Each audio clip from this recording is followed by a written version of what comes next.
नमस्कार, आप सभी का स्वागत है वरदान एक्सप्रेस पर। मैं हूं लोकेश चौरसिया। छतरपुर विधायक एवं छतरपुर कांग्रेस प्रत्याशी आलोक चतुर्वेदी हमारे साथ मौजूद है, जिनका लगातार सतत जनसंपर्क चल रहा है।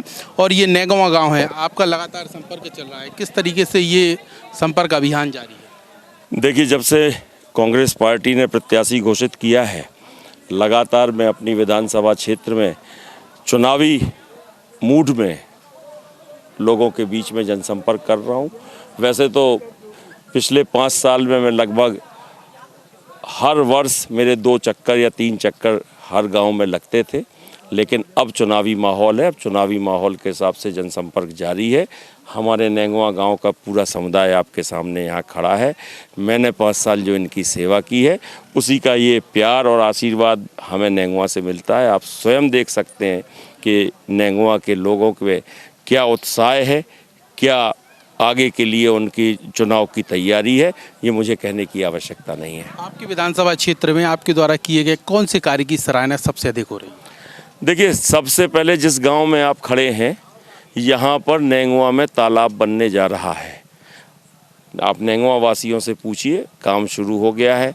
और ये तालाब यहाँ के आसपास के जो सिंचाई के साधन हैं किसान भाइयों के, उनके लिए यहाँ पे वो उनके लिए एक अच्छी मतलब किसानी करने के लिए, उनके खेतों में खुशहाली लाने के लिए एक बहुत अच्छा संदेश देगा और उनको बहुत लाभ होगा इस बात का।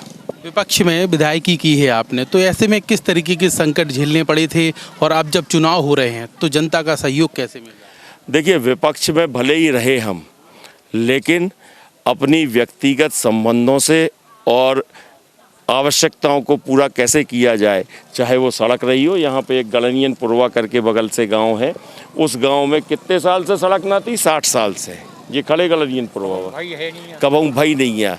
लेकिन आज वहाँ चले जाओ आप, तो वहाँ पे बिल्कुल यहाँ से लेके वहाँ तक आपको सड़क मिलेगी और इन लोगों को उस चीज़ की राहत मिली है। सिंचाई की जो तकलीफ़ थी, तो ये आप देख रहे हैं।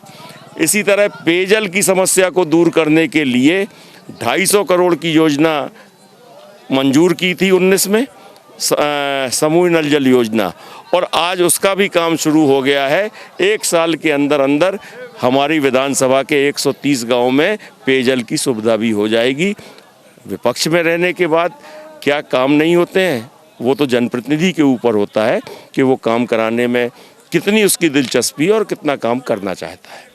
आपके सामने भाजपा से पूर्व राज्य मंत्री ललिता यादव हैं, जो वर्तमान पहले विधायक रह चुकी हैं छतरपुर विधानसभा से। उन्हें किस अंदाज में देखते हैं? मुकाबला क्या उन्हीं से है? वो स्वयं कह रही हैं कि उनका मुकाबला तो अब दूसरे दलों के नेताओं से है।